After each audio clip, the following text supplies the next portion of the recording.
Então, as pessoas me procuram, a maioria de fato cristãos, me procuram porque elas estão enroladas, devendo, estão quebradas financeiramente. E isso reflete diretamente, sabe onde?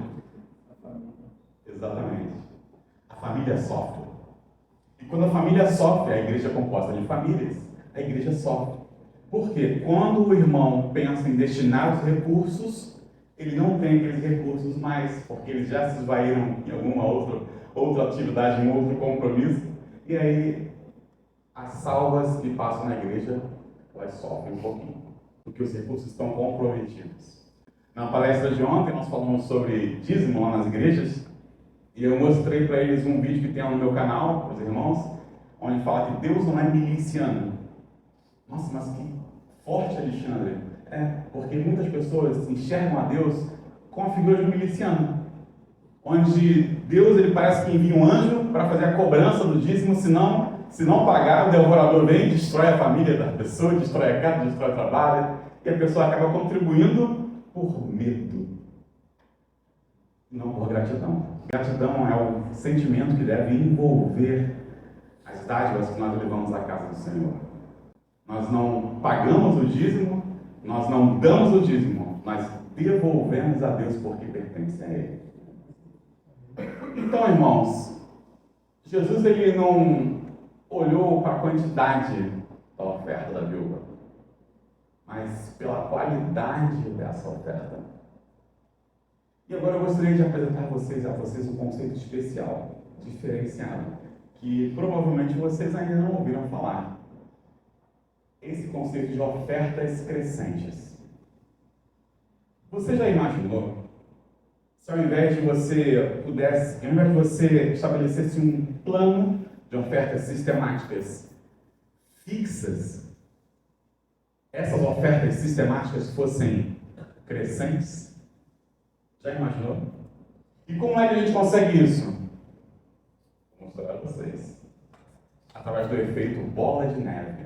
Acredito que muitos já devam ter ouvido falar desse efeito. Inclusive, a imagem desse homem não é uma imagem estranha. Esse é Warren Buffett.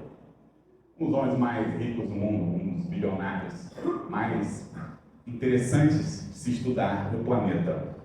E ele construiu sua fortuna através dos investimentos. Esse efeito bola de neve tem um poder de alavancagem. Ele faz com que aconteça uma curva chamada curva exponencial. Por exemplo, aqui na parte de baixo, nessa linha vermelha, está o dinheiro que você investiu. Então, o dinheiro investido. Logo depois, nós vemos essa linha abóbora, que é o total em juros. E por cima, a última ali, o dinheiro acumulado. Você percebe que, inicialmente, todas as três, dinheiro, os juros, eles vão juntos, até que eles começam a se separar. E aí existe a curva exponencial, ou seja, aquele crescimento ele acontece de forma natural. Nós aprendemos, quando nós estudamos matemática financeira, juro, capital, taxa, tempo. Não sei se vocês lembram, né? Então você tem um montante aplicado, é uma taxa de juros que vai exponencialmente crescendo ao longo do tempo. Quer entender isso de maneira mais prática? Fique devendo seu cartão de crédito. Olha, é a maneira mais prática, é a didática mais incrível de entender juros compostos. Porque quando você está devendo cartão de crédito, a fatura que você vem devendo, ela vai crescendo de uma forma exponencial, vai tomando uma proporção monstruosa que você fica completamente assustado. Juros compostos, os famosos juros sobre juros. Então, como é que a gente consegue fazer essas ofertas exponenciais? Essa curva exponencial acontecer nas nossas igrejas? Primeiro, eu crio um fundo de reserva com liquidez diária. O que é isso, Alexandre? Fundo de reserva é um colchão financeiro. É aquele famoso poupar para que, se houver uma adversidade, você esteja preparado. E liquidez diária é tornar líquido diariamente, ou seja, facilmente você ter acesso a esse dinheiro. Não adianta colocar um fundo de reserva, o seu dinheiro, em uma aplicação onde a liquidez não seja diária, ou seja, uma liquidez de mais 30 dias que você solicitou resgate, 30 dias depois cai na sua conta. Não pode fazer isso, porque afinal de contas, se surgiu um imprevisto, queimou a geladeira, quebrou uma perna, você precisa do dinheiro imediatamente. Segundo ponto, investir em fundos imobiliários. Por que eu recomendo fundos imobiliários para iniciantes? Porque os fundos imobiliários são muito mais fáceis de entender. Eu vou falar sobre eles daqui a pouquinho. E reinvestir os proventos e fazer novos aportes. Mas reinvestir os proventos é aquilo que você está ganhando, recebendo por ter investido. Então você reinveste, não usufrui. Imagina que você aqui tem uma árvore frutífera. E nessa árvore frutífera, vamos supor, uma macieira. Você pega as maçãs, ela deu 20 maçãs, você comeu as 20 maçãs. E você espera que ela dê novas maçãs e você come de novo as 20 maçãs. Mas você não planta, você apenas fica com uma árvore. E um belo dia, um raio caiu naquela árvore e acabou com aquela árvore. E você não tem mais aquela árvore, não tem mais maçãs. Então, quando você reinveste, você está cuidando para que você tenha mais no futuro. Então, você está plantando novas árvores, novas macieiras. O fundo de reserva, ele deve ter pelo menos 6 meses do seu custo de vida. O que é o custo de vida, Alexandre? Eu estou apresentando esses conceitos para vocês, mas depois vocês podem vê-los mais tarde com mais calma no meu canal. O que é o fundo de reserva? Esse colchão financeiro deve ser aplicado para que custeie pelo menos 6 meses do seu custo de vida. O que é o custo de vida? Quanto eu tenho, o eu pago, o que eu preciso pagar, o que eu gasto de mercado, o que eu gasto com academia, escola das crianças, todos os meus custos, eles estão baseados no meu salário. Se você ganha hoje 5 mil, você não pode ter um custo de vida de 10 mil. Se você ganha hoje 10 mil, você não pode ter um custo de vida de 15 mil. O que acontece é que as pessoas ganham 3, gastam 3,25, 3,60, 3,80, 3,100. E aí passam a ganhar 4, elas aumentam o custo de vida também. Agora, se você aumentar o seu salário, aumentar o seu ganho, e você mantiver o seu custo de vida, você consegue ter uma reserva para você reinvestir. E hoje, depositar, eu trouxe para vocês aqui um exemplo, eu precisava trazer um entre vários, mas do banco que foi eleito pela Forbes, o principal banco hoje, para a gente poder investir, colocar o nosso capital e montar nosso fundo de reserva, que é o Banco Sofisa. Com mais de 60 anos de tradição, você consegue um CDB de liquidez diária, você aplica hoje, se você quiser tirar amanhã, você pode tirar. Então, o dinheiro na poupança rende quase 2 vezes menos do que essa aplicação, mesmo com a taxa de Selic, taxa de juros hoje, em 13,25. Agora, a tendência é que esse corte dos juros possa continuar, a economia possa voltar a se aquecer, e aí as pessoas vão migrar da renda fixa, que são títulos de renda fixa, para os fundos imobiliários. E por que eu falei dos fundos imobiliários? Porque eles são mais fáceis de entender. Quer entender fundos imobiliários? Lembra da especificidade das informações que eu falei no começo? Quantos aqui entendem claramente as informações sobre ter uma casa alugada?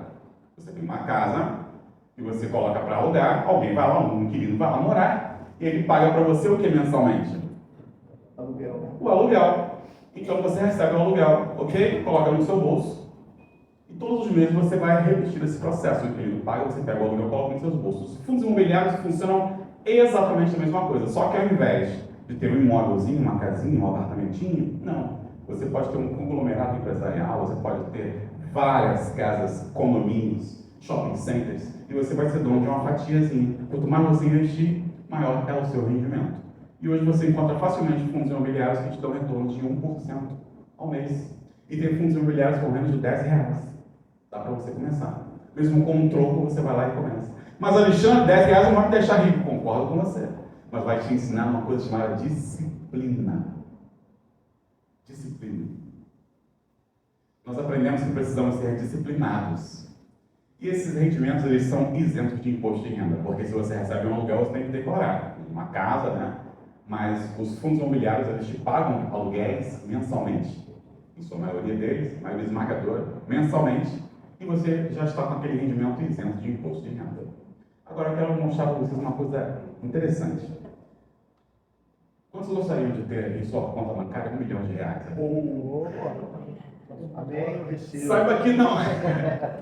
Saiba que não é de uma hora para outra. Não é de uma hora para outra. E quando a gente olha para aquela oferta da viúva, que era pequenininha no começo, a gente entende que a oferta pode ser exponencial. Hoje você devolve uma oferta de um valor, mas se ela for crescendo exponencialmente, automaticamente o seu valor significa que o seu valor também cresceu. Mas a gente pensa, nossa, eu nunca vou ter R$1 milhão, olha, eu vou fazer 20 anos de casado. E eu estive viajando há uns 3 meses mais ou menos. Eu conversando com um jovem, namorado de uma amiga, de uma criação da minha esposa. E aí eu achei interessante porque esse jovem tinha mais ou menos quase a metade da minha idade. Eu tenho 42 anos. e ele tinha 20 anos. E eu conversei com ele e falei, André, eu vou te falar uma coisa que parece muito clichê, mas como eu gostaria que alguém falasse, eu vou te falar agora quando eu tinha a sua idade. Aí ele riu assim. Eu falei, olha, meu amigo, você não precisa entender sobre investimento agora não. Mas, uma coisa você precisa fazer. Ele era meu seguidor no canal, ele é meu seguidor no canal. Fico muito feliz por me encontrar. Eu conversando com ele, pediu uma dica. Eu falei, olha, eu vou te falar uma coisa, não aprenda sobre investimento agora não. Você está começando, seu primeiro emprego estava sendo contratado por uma firma. Eu falei, seu primeiro emprego, preocupe-se apenas em guardar pelo menos 10%. Eu chamo de dízimo pessoal. Guarde 10%. Pode ser na poupança mesmo. Não precisa se preocupar com isso não. Coloca na poupança, mas vai perder para a inflação. Não tem problema. Agora, o mais importante do que dinheiro é criar disciplina. O hábito de poupar. Eu falei, se você conseguir poupar, você vai conseguir investir em educação financeira no futuro. E olha que interessante, eu coloquei aqui um investimento inicial de R$400 a uma taxa de 15%, depois eu vou falar por que dessa taxa. E um aporte mensal, aporte depósito mensal de R$400, em torno de 24 anos aproximadamente, você tem R$1 milhão investidos. 24 anos. Já faz 20 anos que eu estou casado. Infelizmente eu aprendi nos últimos anos sobre educação financeira. Se eu tivesse aprendido antes, pastor. Eu já estava fazendo as coisas. Olha que interessante, mas se você puder aportar um pouco mais, olha só, R$600 acaba para 22 anos. E aí você e sua esposa querem aportar. Eu não tenho como fazer essa devolução do tempo que eu investi. Se eu pudesse hoje investir diferente, eu investo diferente. E aí o que eu fiz? Eu mentalizei minha conversa com o André, falei, se eu pudesse voltar no tempo, eu falaria comigo. Eu falei, bom, mas eu não posso voltar no tempo. Mas se eu pudesse falar comigo, eu com 60 anos, voltasse e falasse comigo quando eu tinha 40. Eu aconselharia a mim mesmo de que forma? E aí foi quando eu entendi que o jogo pode mudar para o meu lado. E quanto mais eu prospero, mais a minha igreja pode prosperar. Quanto mais eu cresço, mais a minha família também cresce. Porque o meu foco não está na riqueza. O foco do cristão, ele está no reino. Porque a riqueza, Deus falou que não é nada. Lembra a tentação de Jesus? Lá, quando Satanás levou ele no alto do monte, mostrou o reino e os reinos do mundo e a glória, falou, tudo isso eu te darei se prostrado me adorares. Se nós estivermos focados na riqueza, seremos adoradores do diabo. Porque o foco do cristão não está na riqueza, está na proclamação do reino de Deus. E agora, por último, 20 anos, olha só, R$700. Digamos, 350 mil, 350 minha esposa, R$700. Novos aportes. Agora, por que eu falei essa taxa de juros? Esse penúltimo slide mostra o seguinte, o rendimento médio das casas de análise que nós encontramos na internet. Não vou trazer aqui os nomes dela, porque esse vídeo vai estar no meu canal também, e eu não estou recebendo patrocínio deles. Mas a média de 15%, 16% a 20%, ou seja, supera os 15% que eu coloquei naquele exemplo para vocês. Significa que daquele exemplo você pode diminuir mais ainda, se você souber aplicar perfeitamente. A boa notícia é que você não precisa estudar profundamente, nem saber metade do que eu sei. E eu não sei muita coisa. A gente está constantemente aprendendo. Mas você não precisa saber nem metade do que eu sei, você pode ter um rendimento tão grande quanto esse que está na tela.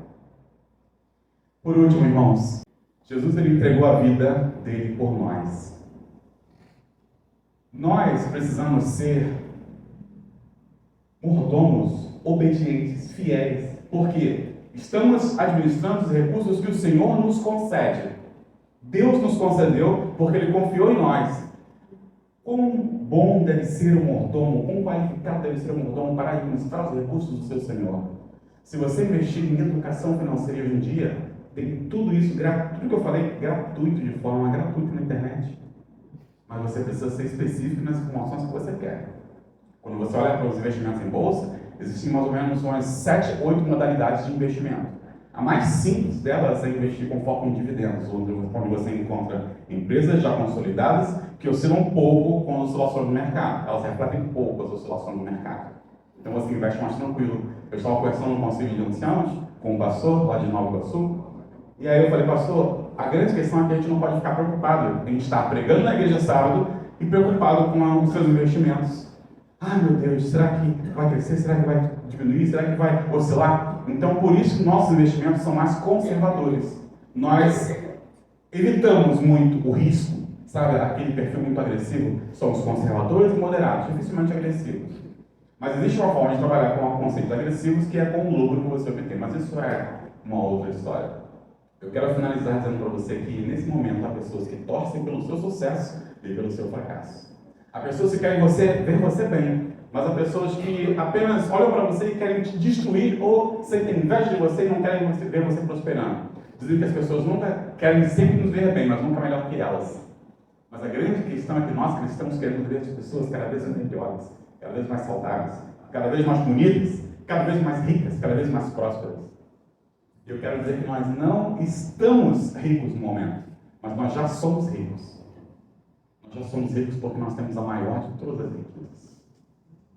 E quando eu digo que as pessoas torcem pelo seu sucesso, pelo seu fracasso, você tem o poder de decidir qual dos grupos irá comemorar na sua vida. Eu espero que você decida, de fato, que o grupo que vai comemorar na sua vida seja um grupo de pessoas que querem ver o seu bem. E a melhor coisa que existe é quando nós podemos colocar a cabeça no travesseiro e ficar felizes, não porque nós ostentamos um passeio numa lancha, ou porque fomos fazer uma viagem de primeira classe para Dubai. Mas é muito prazeroso quando você coloca a cabeça no travesseiro e pensa, nossa, hoje eu fiz a diferença na vida de alguém.